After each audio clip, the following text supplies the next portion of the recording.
Selamat datang di channel kami, jangan lupa like dan subscribe channel di bawah ini.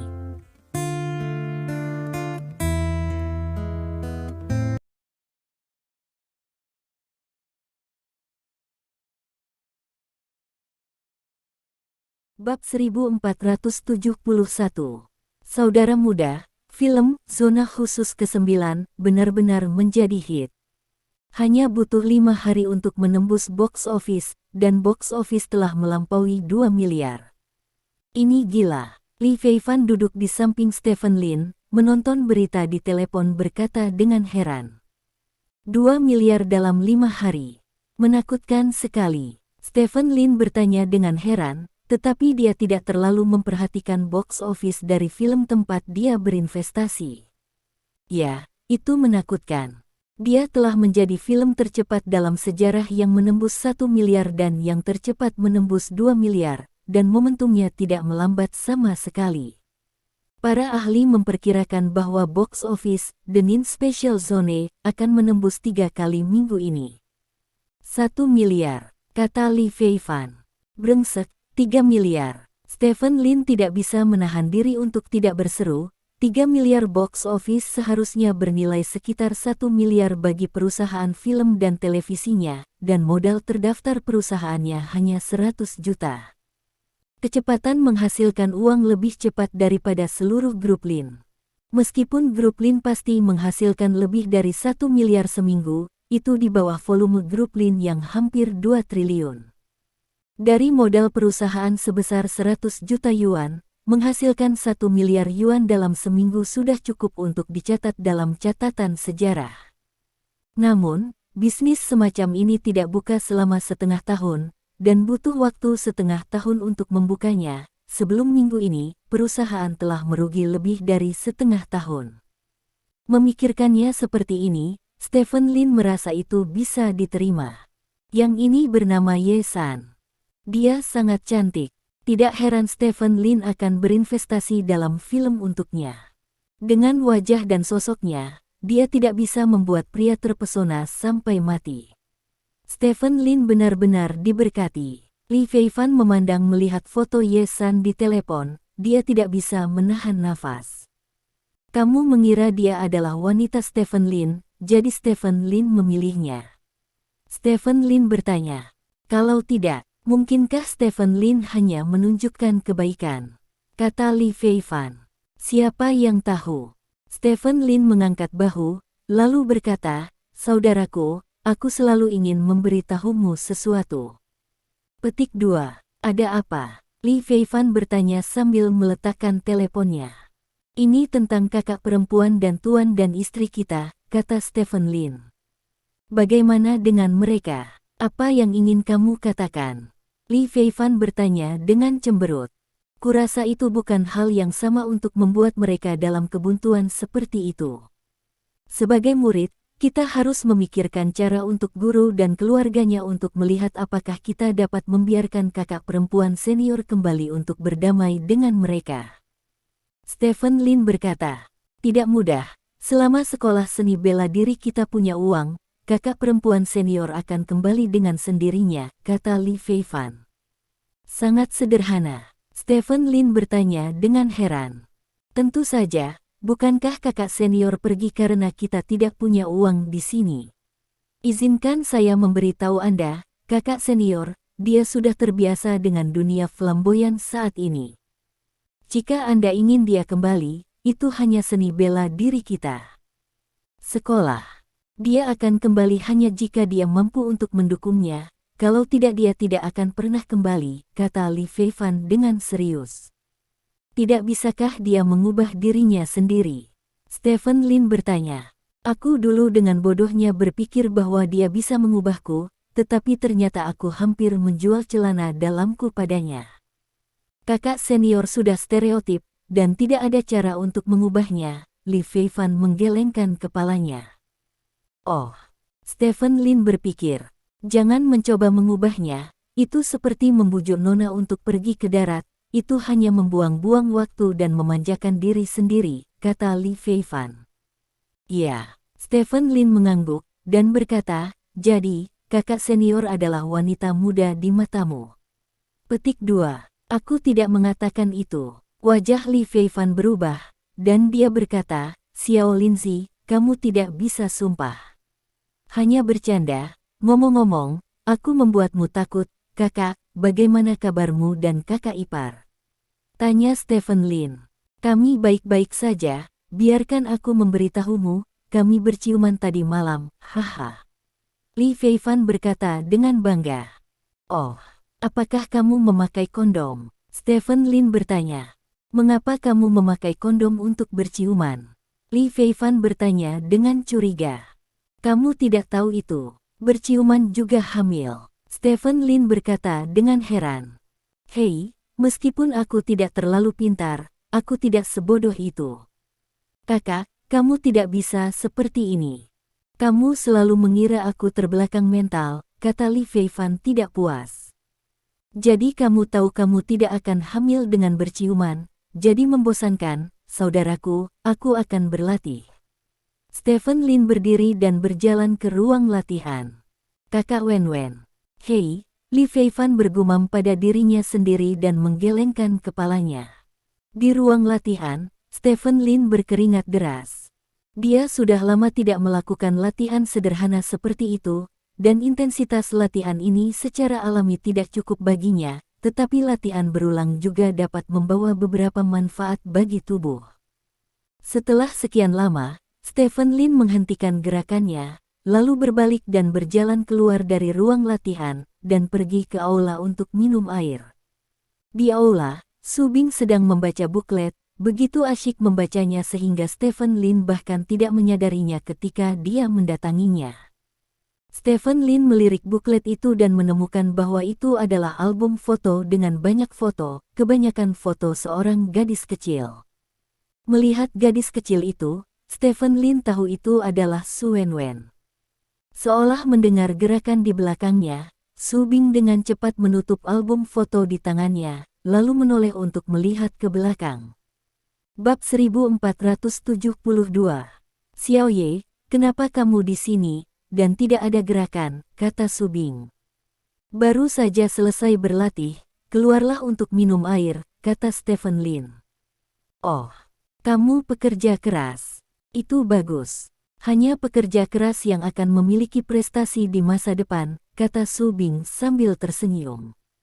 Tuan, apa yang kamu lihat tadi adalah foto kakak senior, kan? Tanya Stephen Lin. Su Bing terdiam beberapa saat, dan kemudian berkata, ya, ini kakak seniormu Wenwen. Petik 2.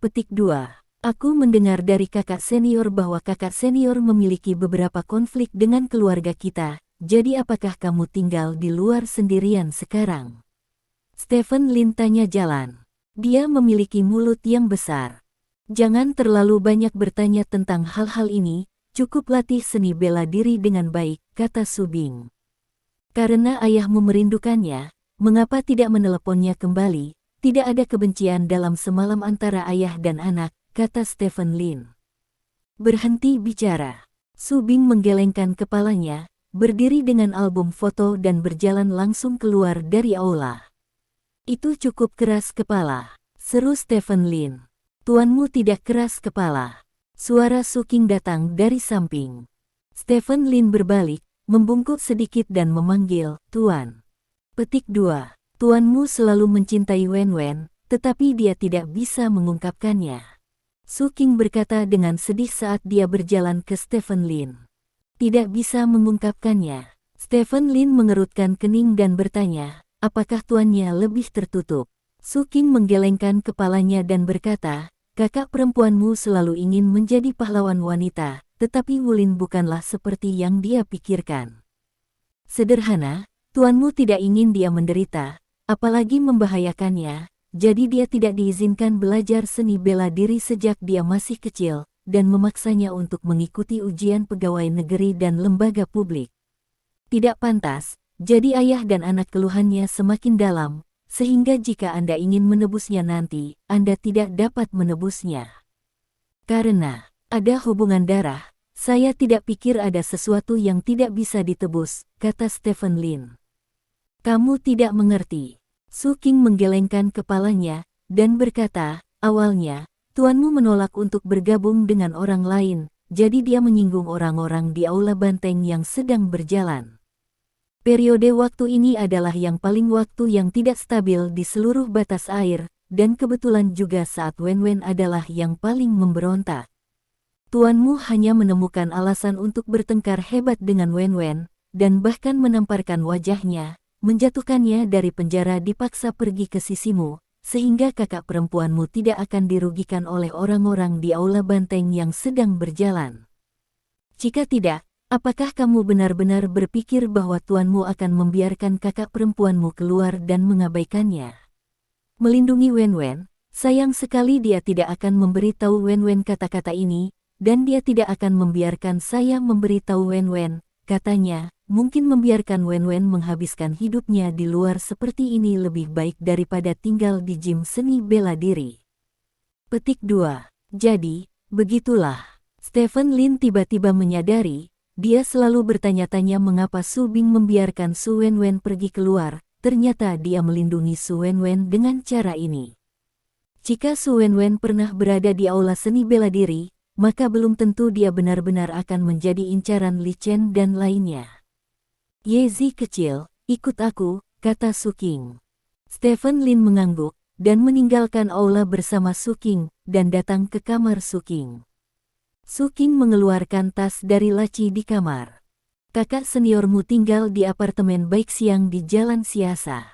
Kamar nomor 508. Tolong bantu aku mengantarkan ini padanya, kata Su King. Stephen Lin mengambil tas itu dan melihat ke dalam, dan menemukan syal dan kotak persegi panjang di dalamnya. Kirim sekarang, Stephen Lin bertanya. Ya, terima kasih atas kerja kerasmu, kata Su King.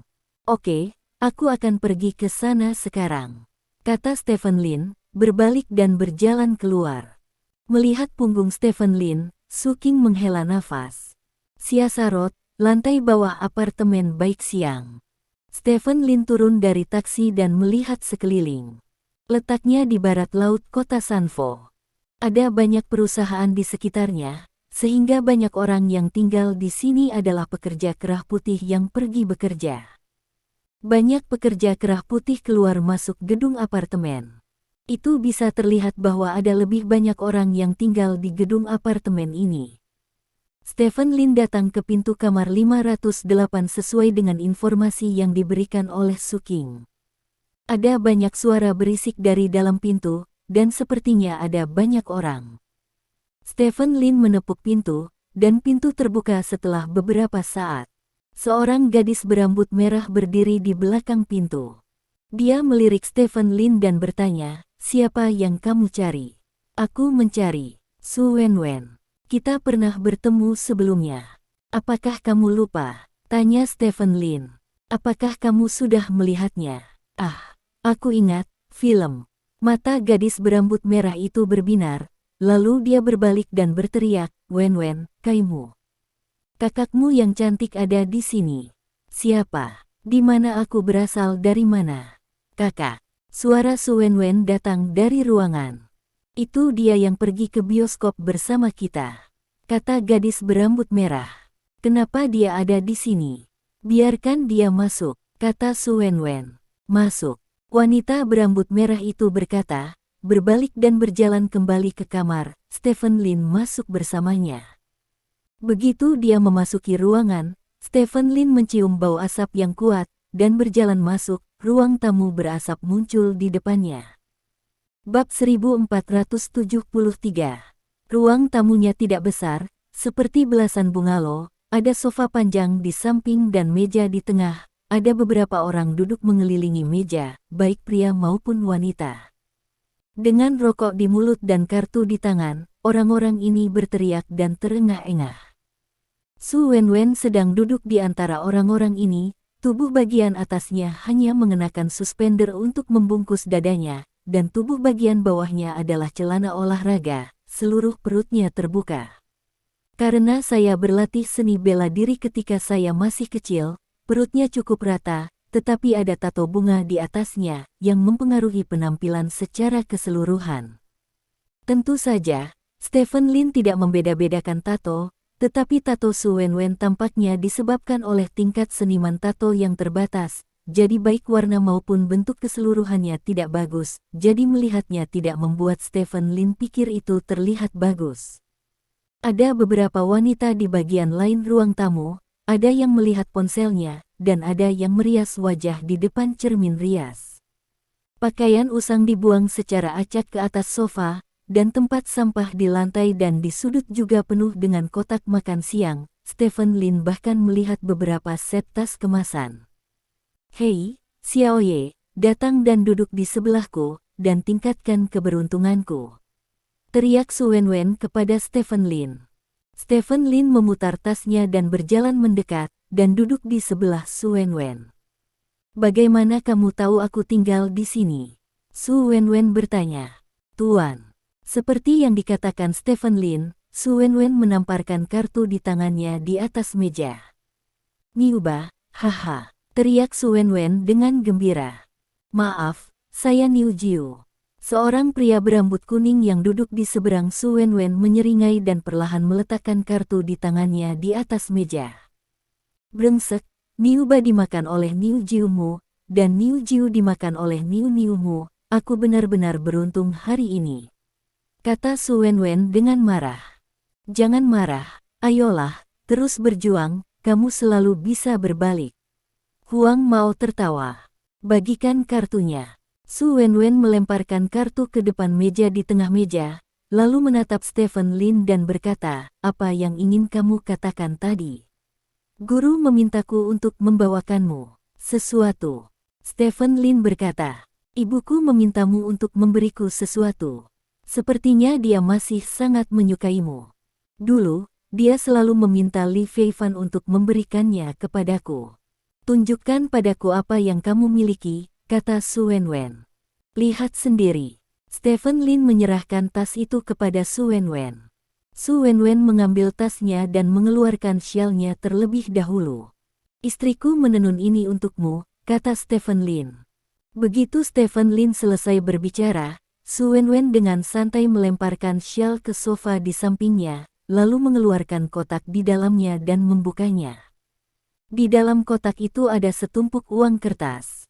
"Haha, lebih baik untuk ibuku, mengetahui putrinya akan mati kelaparan, jadi dia mengirimiku uang bantuan." Su Wenwen dengan senang hati mengeluarkan uang di dalamnya, dan kemudian membuang kotak itu ke samping. "Wenwen, ibumu sangat baik padamu, dia akan mengirimimu uang sesekali." Orang di sebelahnya berkata dengan iri. "Dia hanya seorang putri sepertiku, dan semuanya akan menjadi milikku di masa depan. Jika dia tidak baik padaku, lalu siapa yang akan merawatnya?" kata Su Wenwen sambil tersenyum.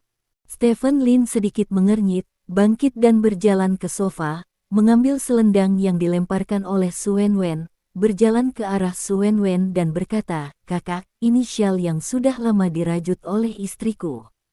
"Oh, begitu. Gaya ini terlalu tua, yang masih memakai syal yang mereka rajut sendiri sekarang. Kesampingkan, Xiaoye, apakah Anda ingin bermain beberapa permainan dengan kami?" "Niu-niu, menyenangkan bagi satu orang untuk bertaruh bangkir dan lainnya," kata Su Wenwen. "Saya pikir Anda harus mencobanya dan melihat bagaimana rasanya." Stephen Lin menyerahkan syal itu kepada Su Wenwen. Su Wenwen memandang Stephen Lin dengan cemberut dan berkata, "Apakah kamu tidak mengerti apa yang saya katakan? Syal ini bukan gaya yang tepat, saya tidak suka, kamu bawa dia kembali, atau cari tempat untuk membuangnya." Petik 2. "Kurasa tidak baik bagimu untuk melakukan ini," kata Stephen Lin. "Apa? Kamu masih ingin mengendalikanku seperti ayahku?" "Ayahku tidak bisa mengendalikanku, apa menurutmu kamu bisa?" Su Wenwen bertanya dengan wajah gelap. Teman-teman Su Wenwen di samping memandang Stephen Lin dengan ekspresi menggoda. Stephen Lin mengerutkan kening. Setelah beberapa detik, dia tiba-tiba tersenyum. "Itu benar, bagaimanapun, Saudari Wenwen, kamu datang ke sini kapanpun kamu senang. Ayo, mainkan beberapa permainan untukku." Stephen Lin duduk di sebelah Su Wenwen, dan berkata sambil tersenyum. "Cih, kamu menjilat anjing." Wanita berambut merah yang membuka pintu untuk Stephen Lin berkata dengan nada menghina.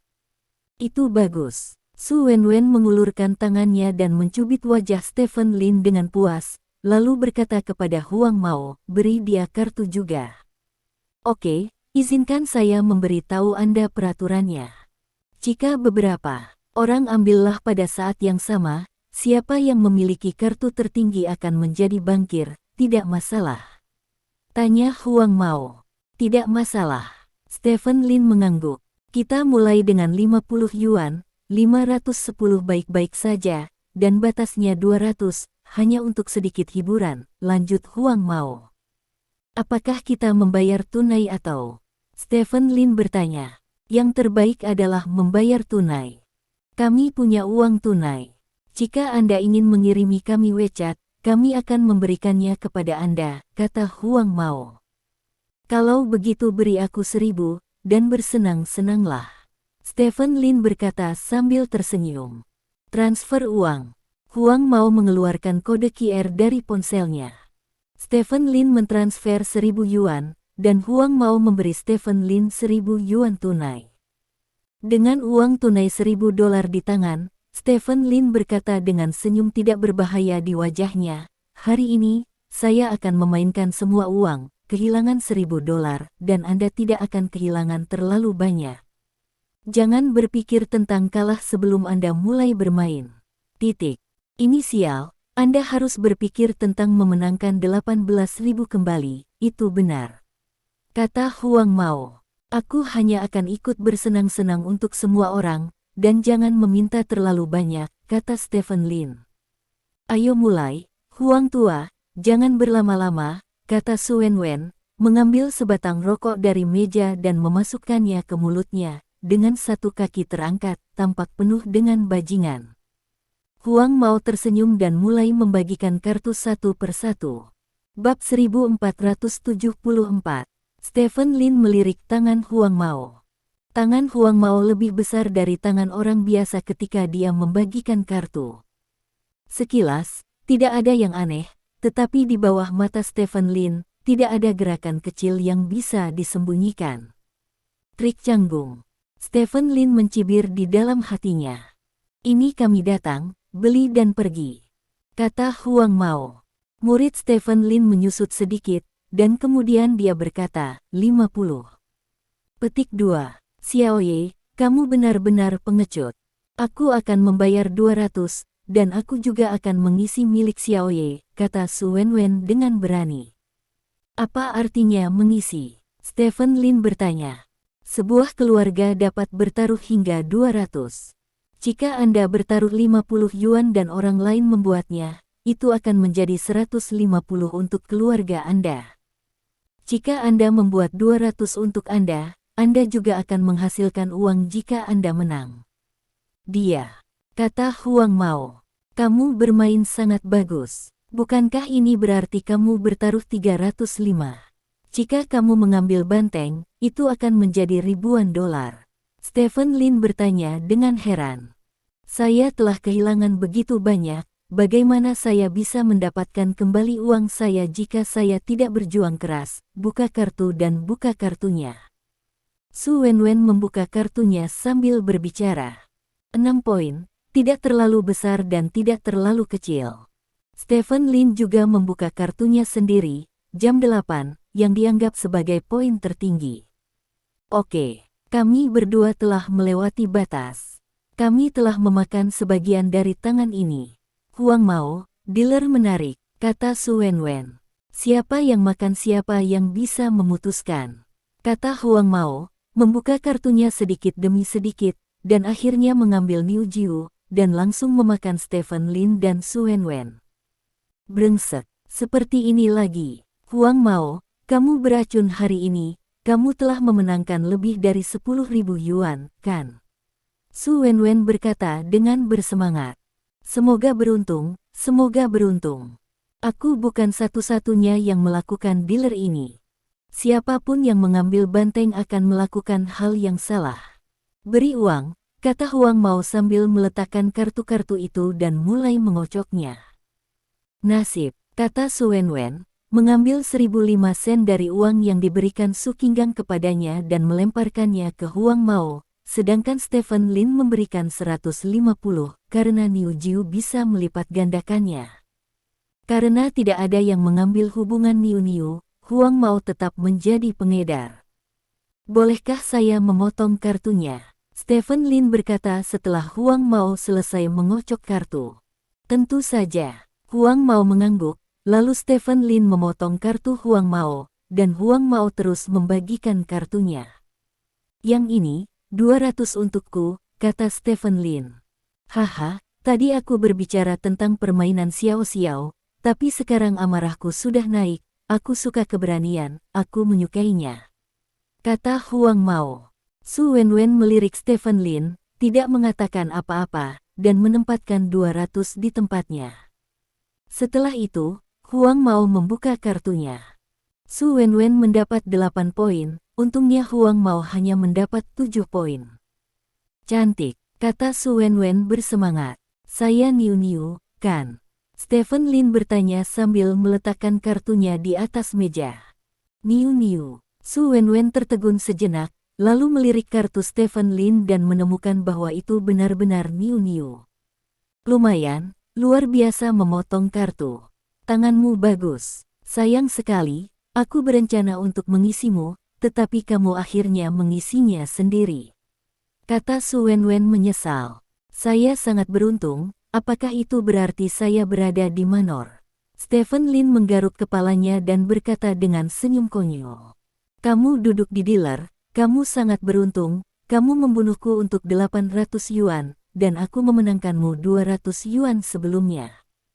Huang Mao mengutuk. Stephen Lin mengambil kartu-kartu itu dan mulai mengocoknya. Saya berani bertaruh 200. Saya berani bertaruh 200 juga. Semua orang di meja memasang taruhan satu demi satu, seolah-olah ingin memukul Stephen Lin, dan semua orang bertaruh sepenuhnya. Bertaruh begitu banyak. Apa yang harus saya lakukan jika saya kalah dan tidak punya uang? Stephen Lin bertanya dengan malu.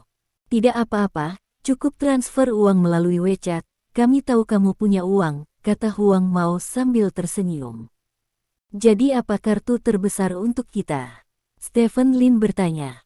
Niu, Wu Huan Niu, Leopard, Wu Xiao Niu adalah yang terbesar. Dan 5 Xiao Niu berarti kelima kartu kurang dari 5, jika dijumlahkan kurang dari 10, 5 Xiao Niu adalah 10 kali lipat. Huang Mao menjelaskan. Oh, begitu. Stephen Lin mengangguk, dan kemudian mulai membagikan kartu. Segera kartu dibagikan, dan semua orang menunjukkan kartu mereka satu demi satu. Keberuntungan semua orang sangat baik, pada dasarnya ada banteng. Yang terbesar adalah Huang Mao yang mendapat banteng 9, dan Su Wenwen mendapat banteng 5. Tidak ada sapi, tidak ada sapi. Semua orang berteriak berirama pada Stephen Lin. Stephen Lin membuka kartu itu untuk dilihat, lalu tersenyum, meletakkan kartu itu, dan berkata, Niu. Persetan, ada semburan kutukan di tempat kejadian. Kamu beruntung. 2 banteng. Kata Su Wenwen dengan heran. Benarkah? Aku juga berpikir begitu, Stephen Lin menggaruk kepalanya sambil tersenyum. Semua orang memberi Stephen Lin uang, dan kemudian dengan cepat memulai yang kedua.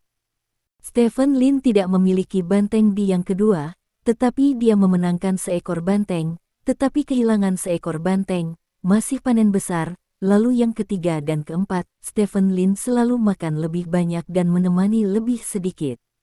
Setelah beberapa saat, wajah Stephen Lin penuh dengan uang kertas. Bab 1475. Brengsek, dealer ini, bukankah ini terlalu sulit? Hanya 10 menit, dan kamu telah memenangkan lebih dari 10.000. Kamu anjing, teriak Huang Mao. Orang lain di sekitar juga kesal. Hanya dalam 10 menit, setiap orang kehilangan rata-rata 2 hingga 3.000 orang untuk Stephen Lin. Huang Mao kehilangan paling banyak, kehilangan lebih dari 5.000, dan Stephen Lin memakan semuanya. Saya telah menghasilkan banyak uang di sini, jika tidak mari kita lakukan dulu, siapapun yang ingin Anda lakukan di desa ini akan melakukannya, dan saya tidak akan bermain, kata Stephen Lin dengan sedikit malu. Kamu ingin pergi setelah memenangkan uang. Bagaimana bisa ada hal yang begitu baik? Kamu terus menjadi bankir, dan kamu tidak dapat mengubah bankir jika tidak ada yang mengambil niu-niu. Brengsek, aku tidak percaya aku bisa, bukan begitu. Huang Mao berkata dengan penuh semangat. Ini $1.000 untukku. Su Wenwen tiba-tiba mengeluarkan $1.000 dan menamparnya di atas meja. Bukankah ada batas 200? Kata Stephen Lin. Kamu sangat beruntung, aku akan menekanmu untuk menghasilkan lebih banyak uang, apa yang kamu takutkan. Bahkan jika kamu dimakan oleh seseorang, kamu masih menghasilkan uang, kan? Kata Su Wenwen. Aku juga punya 1.000. Huang Mao lalu mengeluarkan 1.000 yuan dan meletakkannya di atas meja. Beberapa yang lain mengeluarkan 500 dan beberapa mengeluarkan 800. Singkatnya, mereka semua melebihi jumlah maksimum. Stephen Lin tampak malu, dan berkata, permainan ini sangat besar, jika saya mendapat banteng, bisakah Anda memberi saya uang? Petik 2. Apa yang Anda takutkan? Saya menang lebih dari 10.000 hari ini, dan Anda kehilangan lebih dari 5.000. Saya masih memenangkan lebih dari 8.000, tidak bisakah saya memberikannya kepada Anda? Huang Mao berkata dengan keras. Aku juga punya uang. Petik 2. Aku juga. Yang lain juga mengeluarkan uangnya. Stephen Lin menemukan bahwa orang-orang ini benar-benar memiliki $2, dan uang tunai di atas meja sekarang melebihi 50.000 yuan. Kalau begitu, maka aku hanya akan memberimu satu kesempatan ini. Jika kamu cukup beruntung untuk memenangkannya kembali, maka aku tidak akan mengatakan apa-apa, hanya ini saja. Kata Stephen Lin. Tentu saja, beri aku kartunya dan aku akan mengocoknya.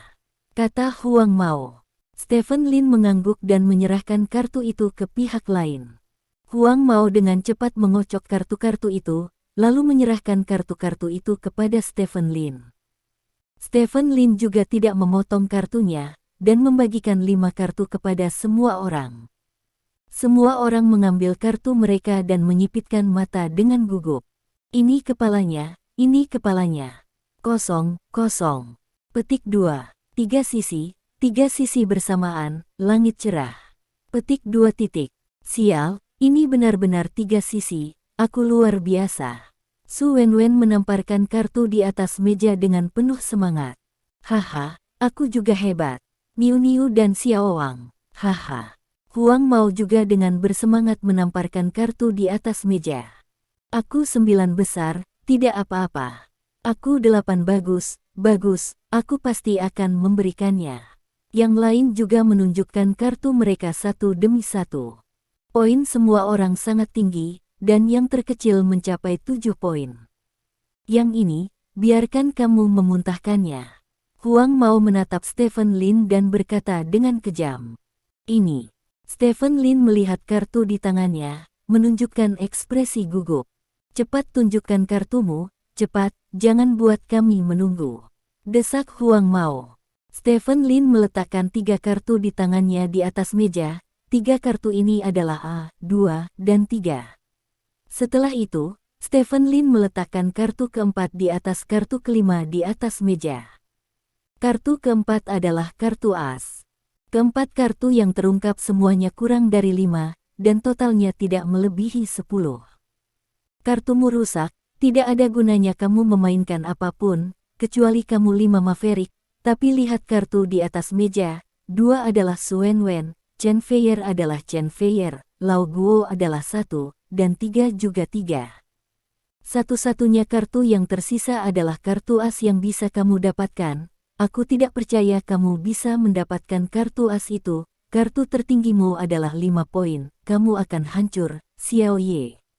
Kata Huang Mao dengan wajah bangga. Benarkah? Lalu bisakah aku berhenti bermain? Stephen Lin bertanya dengan wajah sedih. Jangan main. Ide bagus, tunjukkan kartumu. Perintah Huang Mao. Tubuh Stephen Lin sedikit gemetar, lalu dia dengan hati-hati mengambil kartu keempatnya. Saat kartu kelima muncul di depan semua orang, adegan itu tiba-tiba menjadi hening. Sebuah A, seperti ini, muncul di depan semua orang. AAA 23. Semua kurang dari 5, dijumlahkan kurang dari 10. 5 Maverick, 10 kali. Persetan. Luar biasa, teriak Stephen Lin dengan penuh semangat.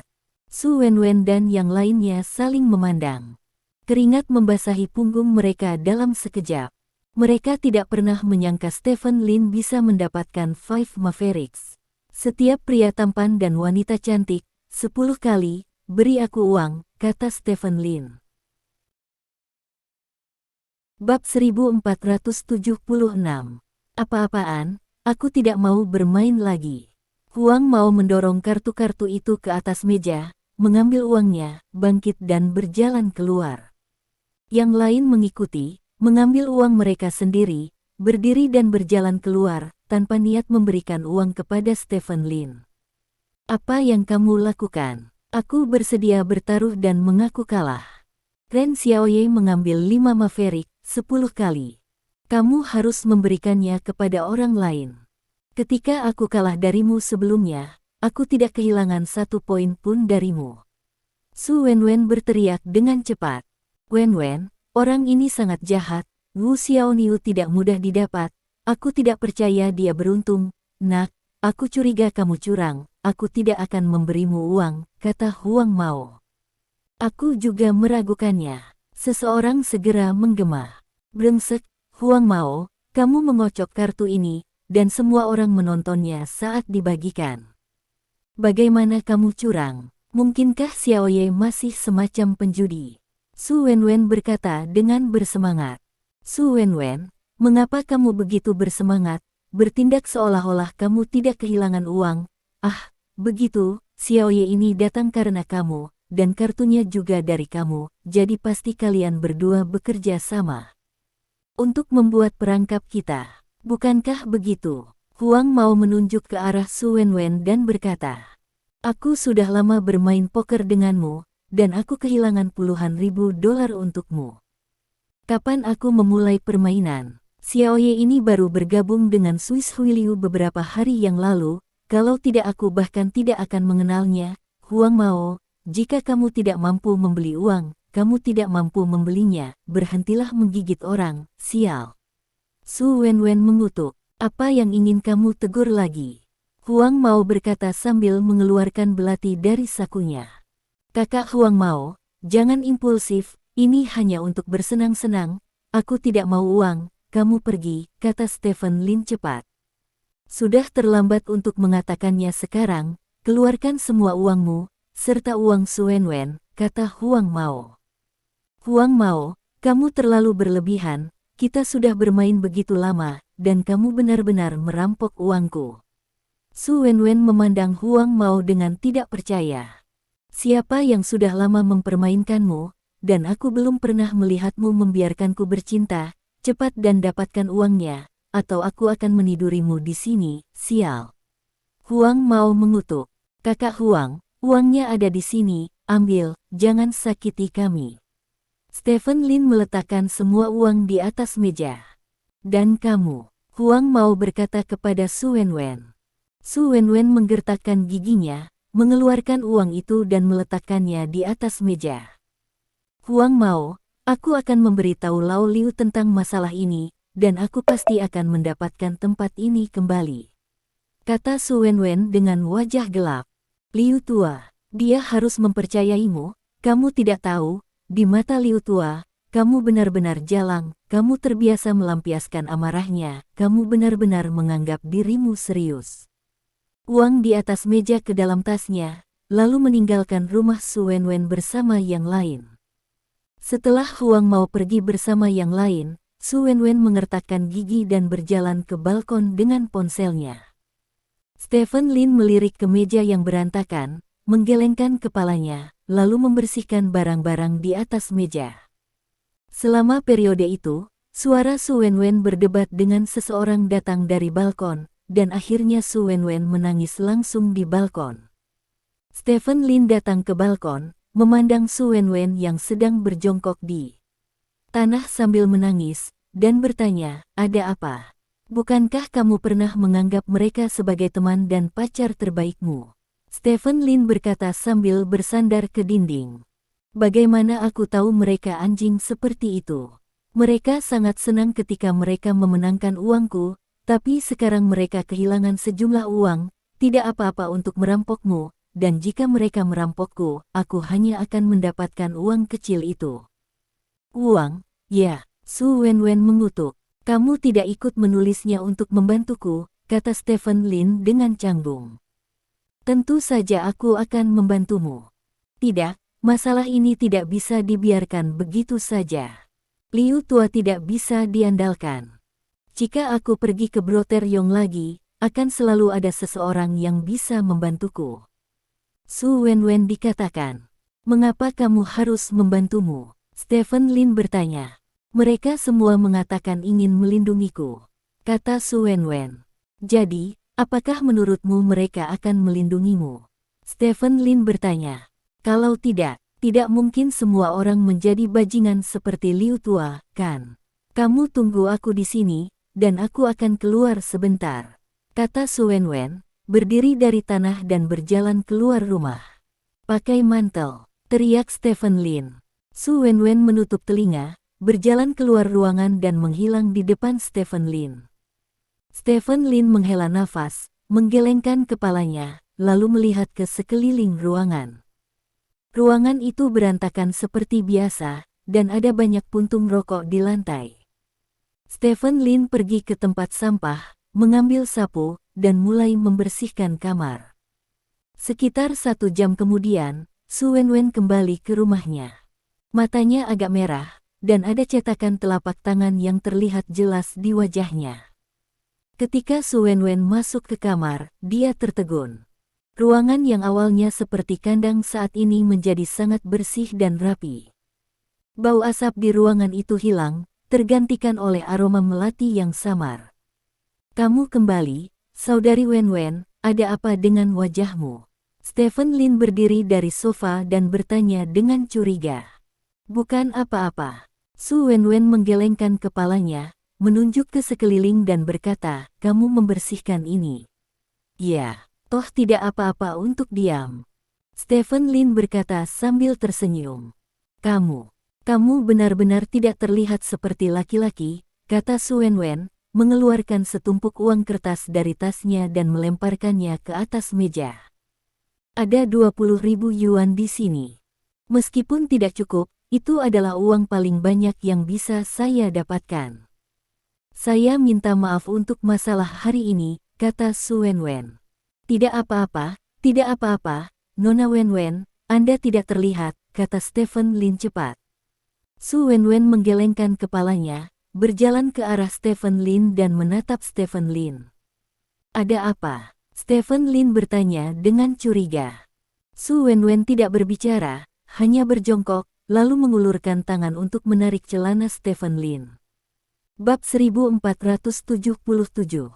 "Apa yang kamu lakukan?" Stephen Lin meraih ikat pinggangnya dengan kedua tangan dan bertanya dengan ngeri. "Saya masih berutang 10.000 yuan.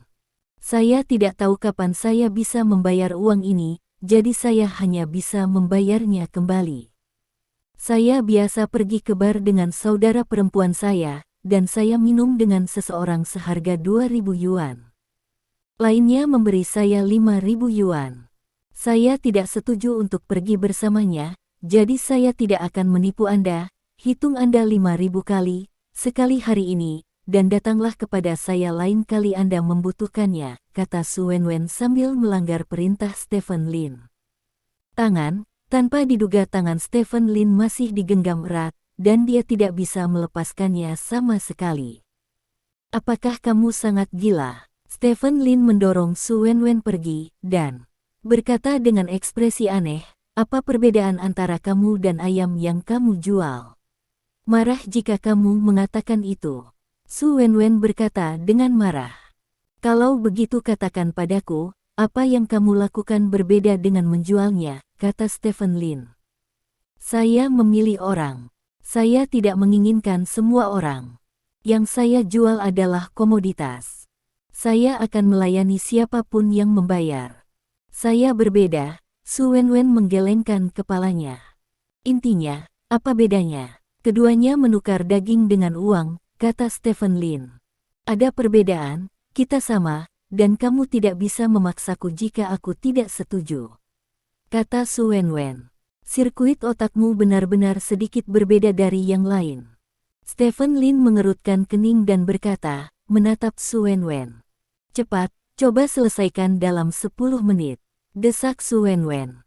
Kamu memilih seseorang, dan aku akan memilih seseorang juga. Stephen Lin memandang ke arah Su Wenwen dan berkata, aku tidak hanya datang ke sini dan aku menginginkan seseorang. Kamu berutang uang kepadaku terlebih dahulu, dan tunggu sampai kamu punya uang. Masih. Petik 2. Kamu memilihku. Su Wenwen memandang Stephen Lin dengan mata terbelalak, dan berkata, apakah kamu yakin memilihku? Petik 2. Tidak bisakah? Stephen Lin bertanya balik, apakah kamu tahu berapa banyak orang yang ingin meniduriku? Su Wenwen berkata dengan bersemangat. Apakah ini hal yang terhormat? Stephen Lin bertanya. Meskipun itu bukan hal yang sangat terhormat, setidaknya itu membuktikan pesona saya. Yang lain meminta saya untuk keluar dengan 5.000 yuan, tetapi Anda tidak mau keluar.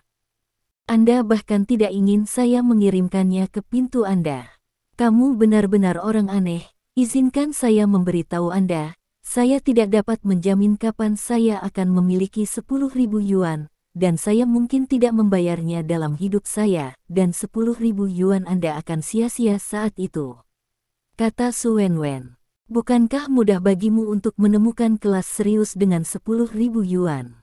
Misalnya, seperti yang kamu katakan, pergi ke bar untuk minum dengan orang-orang, dan biayanya 2.000 yuan sekali. Bukankah kamu meminumnya dengan seseorang dalam satu tegukan? Stephen Lin berkata, kamu adalah orang yang aneh. Ketika orang mendengar bahwa saya pernah ke bar untuk minum bersama mereka sebelumnya, mereka ingin memasukkan saya ke dalam kategori wanita yang tersesat. Anda sangat baik, Anda mendorong saya untuk minum denganmu. Kamu luar biasa, Su Wenwen berkata dengan heran. Kalau tidak mencuri atau merampok, apa salahnya mengandalkan kemampuan makan? Kecuali untuk menemani minuman, jadi kamu hanya bisa keluar dan berjualan. Stephen Lin bertanya, Xiao Ye, menurutku kamu semakin sombong. Di matamu, aku adalah orang yang tidak bisa berbuat apa-apa. Aku bisa bermain kartu, aku bisa bernyanyi, aku tahu banyak. Su Wenwen berkata dengan bersemangat. Yang mana yang bisa menghasilkan uang? Stephen Lin bertanya. Ini. Wajah Su Wenwen sedikit membeku, dan kemudian dia menepuk kepala Stephen Lin dengan marah dan berkata, tidak peduli apa, aku adalah saudara perempuanmu Wenwen, kamu tidak bisa mengatakan itu tentang aku. Jika kamu tidak mau untuk membayarnya kembali, Anda tidak perlu melakukannya. Kata Stephen Lin. Benarkah? Su Wenwen bertanya dengan heran. Tentu saja, selama kamu bersedia untuk kembali ke aula seni bela diri, untuk kembali ke sisi tuan dan nyonya, 10.000 yuan akan dianggap sebagai hadiah untukmu, kata Stephen Lin. Jangan membicarakannya, jangan mengirimkannya. Su Wenwen melipat tangan di dadanya dan berkata dengan wajah datar. Tuan dan istri adalah orang tuamu, dan situasi di sekolah seni bela diri membaik sekarang. Lebih baik memiliki seseorang untuk menjagamu ketika kamu kembali, dan kamu juga dapat makan seteguk makanan panas, daripada bermain-main di luar, kata Stephen Lin. Ye Wen, jika kamu masih ingin berteman denganku, maka jangan katakan membiarkanku pulang. Bahkan jika aku mati kelaparan di luar dalam hidupku, aku tidak bisa kembali ke rumah itu. Kata Su Wenwen dengan dingin. Mengapa? Istri guru sangat lembut dan berbudi luhur, dan guru juga orang yang baik. Rumah seperti ini adalah sesuatu yang Anda harapkan sebagai ganti orang lain. Mengapa Anda tidak ingin kembali? Stephen Lin berkata dengan cemberut. Apakah kamu ingin mendengar alasannya? Su Wenwen bertanya. Tentu saja. Stephen Lin mengangguk. Saya tidak akan mengatakan apa-apa. Saya akan mengembalikan 10.000 yuan kepada Anda. Waktunya hampir habis. Anda dapat kembali dan menghubungi saya di WeChat jika Anda memiliki sesuatu untuk dilakukan. Su Wenwen memberi perintah pengusiran kepada Stephen Lin dengan wajah lurus. Sekarang setelah kamu putus dengan kelompok Huang Mao, apa yang akan kamu lakukan selanjutnya? Stephen Lin bertanya. Ini masalah besar untuk terus pergi ke bar untuk menemani minuman, dan tidak mungkin mati kelaparan, kata Su Wenwen. Oke. Stephen Lin menghela nafas, lalu berdiri dari sofa. Saya pergi dulu, dan saya akan punya uang nanti, ingatlah untuk membayar saya kembali 10.000 yuan, kata Stephen Lin. Ip Man, biarkan aku memberitahumu sesuatu juga, kata Su Wenwen tiba-tiba. Apa? Stephen Lin bertanya. Jangan mencoba membujuk orang lain untuk berbaik hati tanpa urusan orang lain.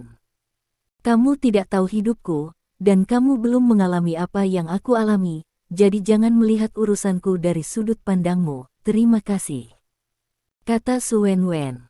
Stephen Lin mengangkat alisnya, lalu berkata sambil tersenyum, oke, tidak masalah, kalau begitu aku akan pergi. Setelah selesai berbicara, Stephen Lin langsung menuju pintu, membukanya, dan berjalan keluar. Melihat Stephen Lin pergi, wajah dingin Su Wenwen perlahan melunak. Ia mengedarkan pandangan ke sekeliling kamarnya yang bersih dan rapi. Bab 1478. Dia sudah lama tidak tinggal di kamar seperti itu, dan sepertinya terakhir kali dia berada di rumahnya sendiri. Tapi itu sudah sangat jauh. Su Wenwen menghela nafas, lalu bangkit dan masuk ke kamar, dan mulai mengepak barang bawaannya. Pada saat yang sama, Stephen Lin naik lift ke bawah. Begitu pintu lift terbuka, sekelompok pria kekar muncul di depan Stephen Lin, dipimpin oleh seorang pria parubaya yang mengenakan kalung emas dan sandal.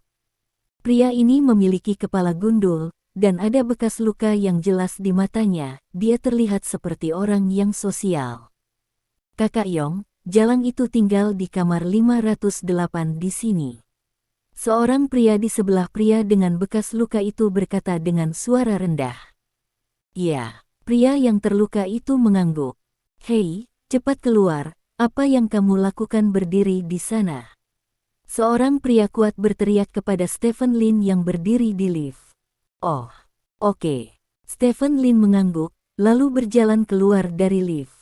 Scarface memimpin beberapa orang langsung ke lift, dan salah satu dari mereka sengaja menabrak Stephen Lin, menyebabkan Stephen Lin terhuyung-huyung. Tawa menghina terdengar di lift, seolah mengejek Stephen Lin. Stephen Lin berdiri di depan pintu selama sekitar 1 detik. Pintu lift menutup perlahan, Stephen Lin tiba-tiba menoleh dan meletakkan tangannya di tengah pintu lift. Pintu lift menyentuh tanganku dan terbuka lagi. Apa yang kamu lakukan? Seorang pria bertanya dengan wajah gelap. Saya ingat saya lupa mengambil sesuatu. Saya akan naik dan mengambilnya, kata Stephen Lin, berbalik dan berjalan ke lift. Beberapa orang di lift mengepung Stephen Lin, dan memandang Stephen Lin dengan niat jahat. Scarface agak acuh tak acuh, berdiri di samping tanpa berbicara. Nak, kamu cukup berani. Salah satu pria memandang Stephen Lin dengan ekspresi ganas dan berkata. Stephen Lin secara alami menyilangkan tangannya di depannya, dengan tenang melihat pintu lift menutup perlahan. Melihat Stephen Lin tidak memberikan tanggapan apapun, orang-orang di sekitar tidak mau repot-repot menggoda Stephen Lin naik. Beberapa orang mengeluarkan kontol dari tubuh mereka satu persatu. Ding dong. Pintu lift terbuka. Scarface memimpin dan berjalan keluar, lalu yang lainnya mengikuti.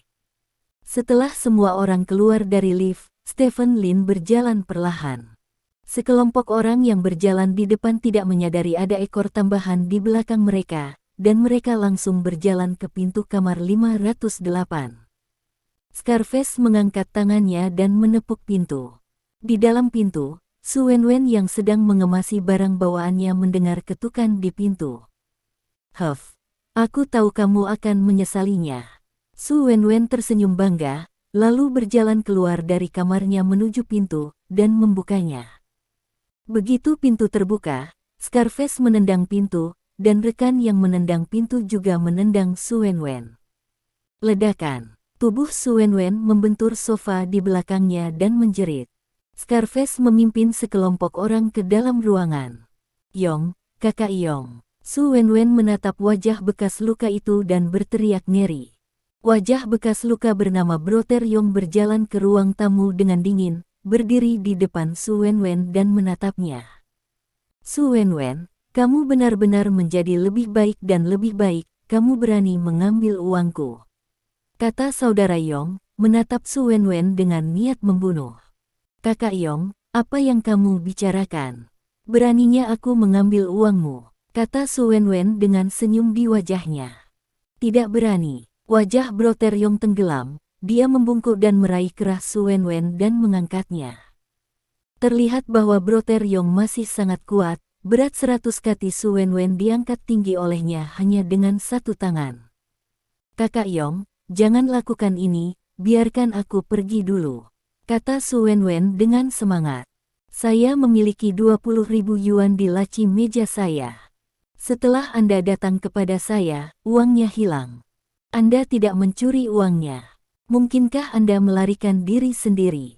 Saudara Yong menatap Su Wenwen dan berkata, "Kakak Yong, kalau begitu kamu benar-benar menganiayaku, Kakak Yong, aku benar-benar tidak mengambil uangmu, aku pergi ke milikmu." Tiba-tiba Su Wenwen mengutuk, dan langsung mengangkat kakinya dan menyapu wajah Yong. Tendangan ini kuat dan berat, dan sepertinya sudah dipraktikkan. Jika orang biasa tersapu oleh tendangan ini, mereka mungkin sedang menatap bintang emas. Namun, saudara Yong itu bukan orang biasa, dia mengangkat tangannya yang lain dengan lambaian, langsung menghalangi kaki Su Wenwen.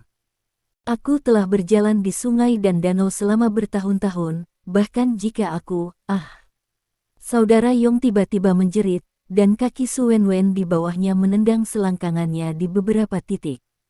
Bab 1479. Sepertinya ini bukan pertama kalinya Su Wenwen menggunakan tendangan ini untuk memotong anak cucu.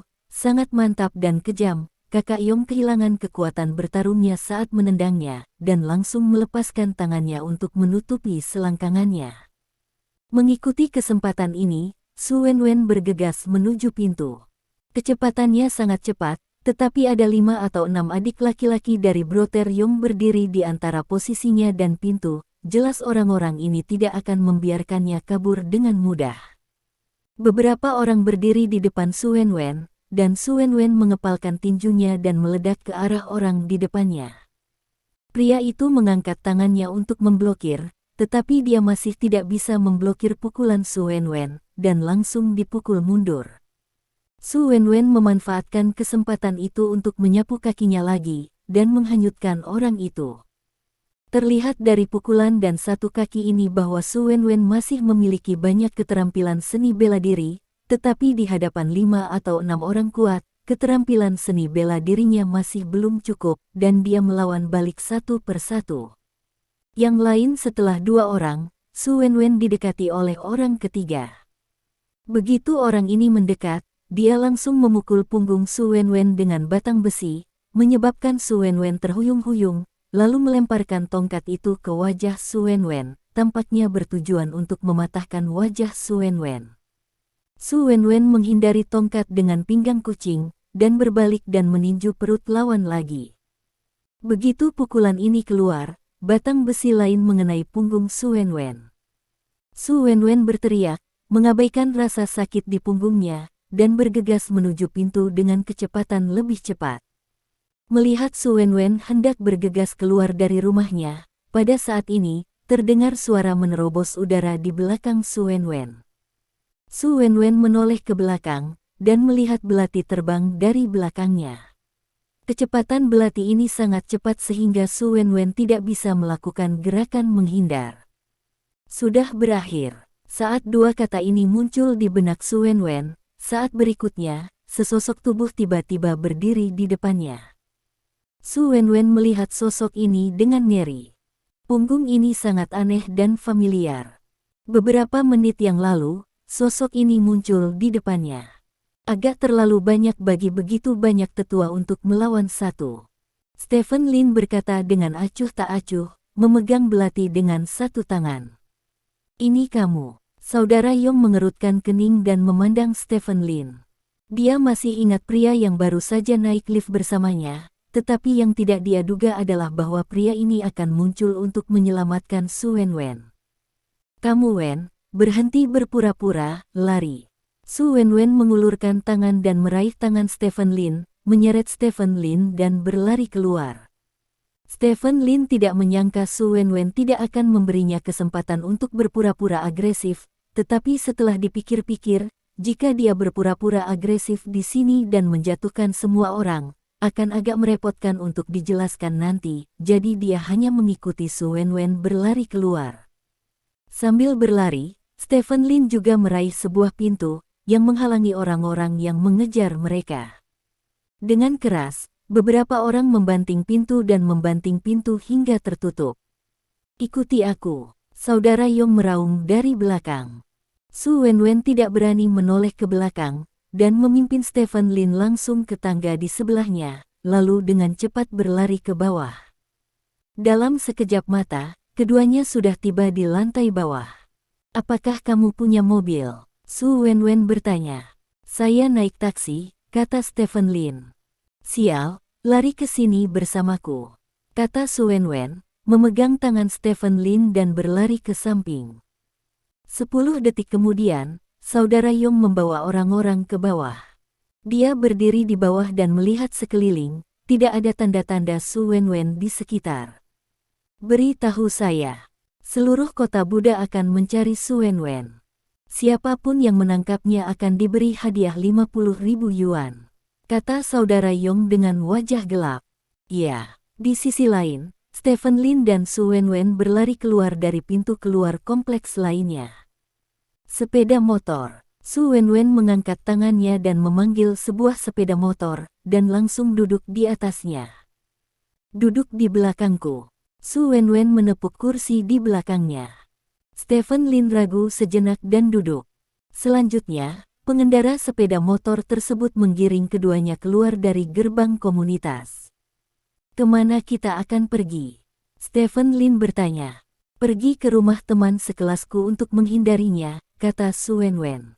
Ke rumah teman sekelasmu. Apakah kamu masih punya teman sekelas? Stephen Lin bertanya dengan heran. Su Wenwen memutar matanya dan berkata, saya juga lulus dari pendidikan wajib, oke. Petik 2. Bab 1480. Begitu. Stephen Lin menggaruk kepalanya, dan kemudian bertanya, apa asal-usul Saudara Yong tadi? Untuk menemukanmu, aku akan berbicara denganmu nanti, sekarang bukan waktunya untuk berbicara, kata Su Wenwen. Oke. Stephen Lin mengangguk dan tidak mengatakan apa-apa lagi. 10 menit kemudian, sepeda motor datang ke sebuah komunitas. Keduanya turun dari motor bersama-sama, lalu berjalan masuk ke sebuah gedung, dan akhirnya sampai di kamar 808 gedung ini. Mimi, buka pintunya. Su Wenwen menepuk pintu dan berteriak.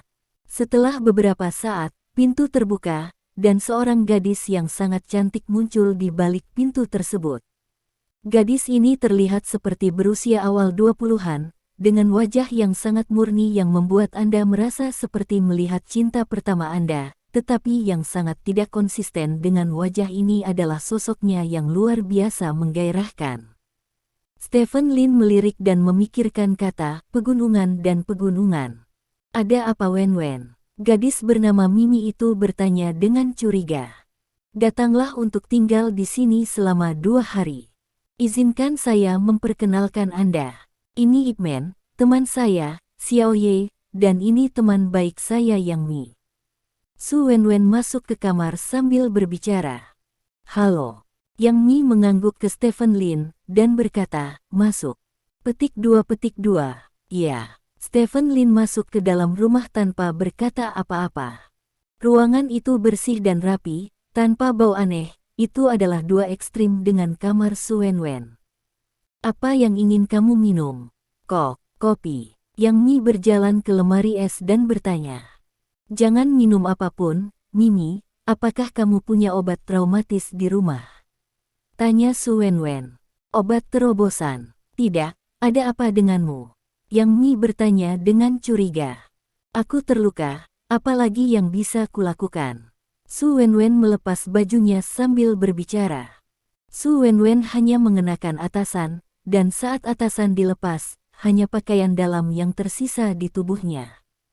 Di punggungnya, 2 noda darah merah terlihat jelas. Apakah kamu akan bertarung lagi? Yang Mi mengerutkan kening dan berjalan di belakang Su Wenwen, mengangkat tangannya untuk menyentuh tanda di punggung Su Wenwen. Masalah kecil, tidak ada obat traumatis, jadi apakah ada Yunan Baiyao? Tanya Su Wenwen. Tidak, tunggu saja aku akan turun untuk membeli. Ye Wen, jaga Wenwen, kata Yang Mi, mengambil dompetnya dan keluar. Sungguh menakjubkan orang sepertimu masih bisa memiliki teman seperti Yang Mi. Bisakah kamu bermain bersama? Stephen Lin berjalan ke Su Wenwen dan bertanya dengan rasa ingin tahu. Mengapa kita tidak bisa? Kami bersenang-senang, kata Su Wenwen berbaring di sofa. Pergi ke bar untuk menemanimu juga. Stephen Lin bertanya. Persetan, Wenwen adalah pekerja kerah putih perusahaan yang serius. Pacarnya adalah generasi kedua yang kaya, sangat imut. Bagaimana dia bisa pergi ke bar bersamaku untuk minum-minum? Su Wenwen menggelengkan kepalanya. Lihat dia, lalu lihat dirimu, kata Stephen Lin. Apa yang bisa dilihat di sini? Dia tidak minum, merokok, atau bermain kartu. Dia hanya teman dan pacarnya setiap hari. Hidup ini sangat membosankan, jadi aku tidak iri padanya, kata Su Wenwen dengan arogan. Setidaknya mereka stabil, bukan? Kata Stephen Lin. Seseorang hanya hidup sekali, dan hidup yang tidak menyenangkan sangat disayangkan untuk kehidupan yang singkat ini. Saya lebih suka mengkhawatirkannya setiap hari daripada tidak melakukan apa-apa, kata Su Wenwen. Jadi, apakah hari ini cukup menyenangkan? Stephen Lin bertanya. Tidak apa-apa. Su Wenwen tersenyum penuh kemenangan, dan berkata, Kakak Yong, idiot itu, ingin mengambil keuntungan dariku, tetapi tanpa diduga, aku mencuri 20.000 yuan dariku. Memikirkannya saja membuatku tertawa. Uang. Stephen Lin bertanya dengan heran. Itu bukan uangnya, itu uang hasil kerja keras para pekerja. Saya hanya merampok orang kaya dan membantu orang miskin, kata Su Wenwen. Apa yang terjadi di sini? Stephen Lin bertanya dengan curiga. Bukankah aku baru saja keluar? Aku pergi ke Yongge untuk meminjam uang, tetapi dia menolak meminjamkanku, dan ingin aku tidur dengannya. Aku tidak setuju, jadi dia menamparku. Aku tidak bisa marah.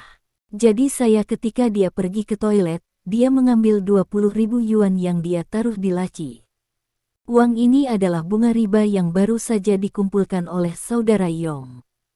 Saya melihatnya dengan mata kepala sendiri. Itu haram kekayaan. Saya mengambilnya bukan apa-apa, kata Su Wenwen. Tidak heran orang akan datang kepadamu, kata Stephen Lin. Masuk akal bahwa saudara Yong tidak tahu di mana saya tinggal, kalau tidak saya tidak akan berkemas di rumah. Aneh, bagaimana dia bisa tahu di mana saya tinggal? Su Wenwen berkata dengan cemberut. Kediamanmu bukan rahasia, dan mungkin tidak butuh banyak waktu untuk mengetahuinya, kata Stephen Lin. Kurasa Huang Mao dan gengnya memberitahunya, karena aku telah bermain dengan Huang Mao dan mereka baru-baru ini, dan rumahku baru saja disewa, jadi Huang Mao dan mereka tahu di mana aku tinggal, dan saudara Liu. Kata Su Wenwen, kamu mencuri saudara Yong hanya untuk mengembalikan uang yang dirampok Huang Mao kepadaku. Stephen Lin bertanya, yah, aku ingin meminjamnya, tetapi saudara Yong tidak mau meminjamkannya kepadaku, kata Su Wenwen tanpa daya. Ini salah, tidak sesuai dengan kepribadian Anda. Anda telah meminjam 10.000 yuan dari saya, dan Anda tidak berniat membayar saya kembali. Mengapa saya dirampok uangnya, dan Anda meminjamnya untuk membayar saya kembali? Stephen Lin bertanya dengan curiga. Omong kosong macam apa, aku punya prinsip dalam melakukan sesuatu. Jika aku memintamu untuk meminjam uang dan tidak mengembalikannya, itu adalah sesuatu yang tidak mampu aku bayar kembali. Tapi hari ini aku mengajakmu bermain kartu, dan kamu uang dirampok oleh teman saya. Sekarang, saya tidak peduli, itu tidak bermoral, itu tidak akan berhasil. Su Wenwen menggelengkan kepalanya dan berkata, Daoi, apakah kamu masih memiliki moralitas di matamu? Tanya Stephen Lin. Bagaimana mungkin tidak ada moral di dunia ini? Kamu tidak mengerti. Ngomong-ngomong, aku hampir lupa ketika kamu menyelaku. Apa yang terjadi padamu barusan? Bagaimana kamu menangkap pisau lempar saudara Yong? Tanya. Apa yang begitu sulit tentang itu? Saya telah dipuji oleh tuanmu sebagai keajaiban seni bela diri yang unik. Sudah berapa lama saya mempelajari telapak air pecah? Sangat mudah untuk mengambil pisau, kata Stephen Lin dengan bangga. Ayo, kamu, kurasa itu hanya kucing buta yang bertemu tikus mati. Kamu tidak boleh terlibat dalam hal-hal seperti itu di masa depan. Kamu adalah orang yang baik, jadi tidak ada gunanya terlibat, kata Su Wenwen. Bukankah kamu orang yang baik? Stephen Lin bertanya. Aku tidak. Su Wenwen menggelengkan kepalanya. Terima kasih. Sampai jumpa di bab selanjutnya.